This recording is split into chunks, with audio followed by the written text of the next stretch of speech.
Welcome to another episode of Miniature Mashup. Now guys, I'm sure most of you don't view this channel as a Warhammer 40k channel, but it is a regular feature here.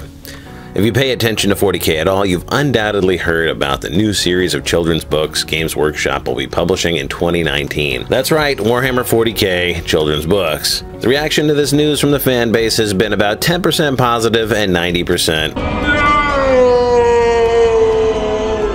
But that's not the interesting part. The interesting part is that the no's fall into three distinct camps. Now, the first and largest camp is exactly what you'd expect, a reactionary protective stance. Won't somebody please think of the children? The majority of those in opposition feel that thematically, Warhammer 40k is, at its core, not for children. And it's a hard point to deny. Warhammer 40k is essentially Saving Private Ryan meets Alien meets Evil Dead, none of which makes good bedtime story fodder. The Warhammer Adventures novels are aimed at 8 to 12-year-olds, and in the age of the internet, it's only a matter of time before Timmy starts Googling images of six-titted space demons or cybernetic bondage babes. Would it be possible to set the Warhammer Adventure books in a small corner of the 40k universe far away from the horrors that infest it? Of course, but we're told that the first Warhammer Adventures novel involves the Necrons, a race of undying machines whose weapons peel the skin from their enemies so they can wear it later. Ultimately, I feel it's up to a parent to decide what their children take in, and if necessary, act as gatekeepers and guides through the media they may or may not be ready for. But in the age of the internet, there's so much disturbing crap that kids can get exposed to. The science fantasy fluff of a wargame about space elves and orcs should be pretty far down on the list of concerns. Now, the more progressive camp is coming from a similar direction with a key difference. They're not concerned with how horrific the villains of the setting are, but rather how horrific the quote-unquote heroes of the setting are. You see, Warhammer 40k is kind of unique in that none of its many factions would be considered morally good. The heroes of Warhammer Adventure novels come from a totalitarian, authoritarian, fascist theocracy with no concept of civil rights. It's possible that they could be rebels against that system and see it for the evil that it is, but it's also possible that these books could be mind comp for kids. And I'll be honest, this concerns me too. You see, 40k has always had an element of gallows humor parody in it, and in that way it's much like Judge Dredd. In fact, the judges in 40k were modeled after Judge Dredd. Now, those of you familiar with the comic book Judge Dredd, I want you to imagine if 2000 AD put out Judge Dredd Adventures. You know, I can see that as a comic book for adults, sort of a parody of a parody, written as a comic that exists in the Judge Dredd universe and glosses over all the fascism and human rights abuses, but it would be by no stretch for kids, because in order to get Judge Dredd or the fluff of 40k, you need to have a frame of reference, and this frame of reference takes time to build up, and kids aren't going to be studying history or politics before reading this stuff.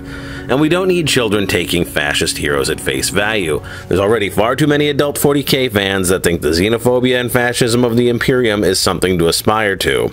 And those adults also happen to make up the third camp of no's. That is to say that there are people who are upset that in an attempt to broaden their audience, Games Workshop is bringing representation into their fandom. They're upset that half of these characters are brown. They're also upset that half of these characters are female, and they're even upset that one of these characters is differently abled. Yes, this child is partially paralyzed, and according to some, that's the worst thing that could possibly happen to Warhammer 40k. I'm going to cite one YouTube video with a frightening amount of likes that'll have to suffice for evidence for the purposes of my video.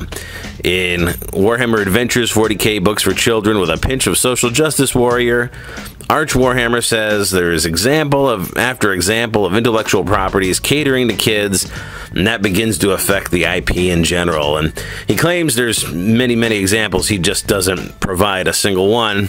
So in other words, you know, social justice warriors ruin everything, just take his word for it. But you know what, I'll be happy to provide some examples. I think he would point to, and also how he's wrong in every way about them.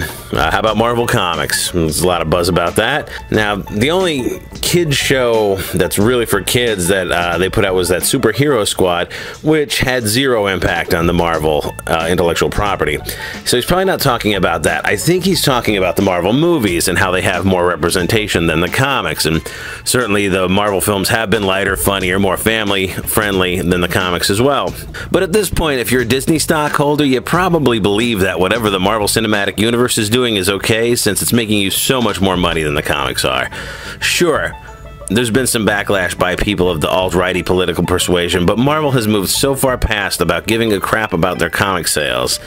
In 2016, the entire comics industry, DC, Marvel, Archie, Dark Horse, Image, and all the rest, made about $1 billion in sales in North America and Canada. Let me put that in perspective. The first Avengers movie by itself, $1.5 billion, and that's just box office. That's not toys, video games, Blu-ray sales. So yeah, if Thor has a black Heimdall in the movies, we'll get a black Spider-Man in the books, a Muslim Miss Marvel, and a Jane Foster Thor. And it's not social justice warriors making this happen. Marvel isn't going to lose money because a bunch of people sent an angry email. It's Marvel's marketing department deciding to model their comics after their films, and that's because they have a better understanding of demographics and sales. Second example, DC Comics. In the 90s, they leaned hard into animation aimed at kids. And that was quite a departure for that company because at the time they were making a product aimed at an older audience. This wasn't long after Watchmen and The Dark Knight Returns had been published. And this animated Batman show, which dared to create a new female villain and establish that villain and an older one as queer, featured a female hero. It also showed that villains are just people with flaws. It was a movement into the mainstream. It was for kids, and it promoted representation. And it also launched an empire. DC began making hit cartoon after hit cartoon, both TV shows and features. They moved into live action, and then they hit a wall. And what's their biggest problem? Adherence to the grimdark and ignoring pop culture sensibilities. Clinging to this idea of an adults-only cool Superman that never smiles grimdark garbage is costing them the success that Marvel is seeing in their cinematic universe. So, just to summarize, I've been talking a while. Broader audience and pop culture success means representation and family-friendly. Grimdark equals marginalization. And Games Workshop knows this. They've been around since the 80s, and back then you got 1 or 2 science fiction movies a year. The sci-fi that was on TV when they started out was cheap and marginal. Over time, as special effects have become better and more affordable, and as the tastes of mainstream have changed, well, today science fiction's everywhere. Star Trek's on TV and movies, Star Wars TV and movies. There's a version of Lost in Space that's back on the air. We've got Dark Mirror. The biggest shows on TV have zombies and dragons. The biggest movie franchises are all science fiction now. And the people at Games Workshop aren't stupid. They see the money that's on the table. 40K is a successful property in the world of novels and video games and, of course, the tabletop miniatures game. But that's all the more reason for them to attempt to move into the mainstream. And there's no way to do that with space Nazis fighting six-titted demons. If you're going to make a popular science fiction film, book, or TV show, you really have to bring in the kids. And you have to bring in some brown people and some women. If you really love 40K, you should be cheering on this change. Fresh blood, the new generation into your hobby. More success means more of the product you love. But for some, that's a worst case scenario. Their biggest fear is the day they go to a game store and see a young black girl buying a rulebook with a chapter of Black Space Marines on it. For myself, I can't wait for the day that 40K becomes big enough to outgrow the racism and sexism that's so prevalent in certain members of its fan base. Please subscribe or like me on Facebook.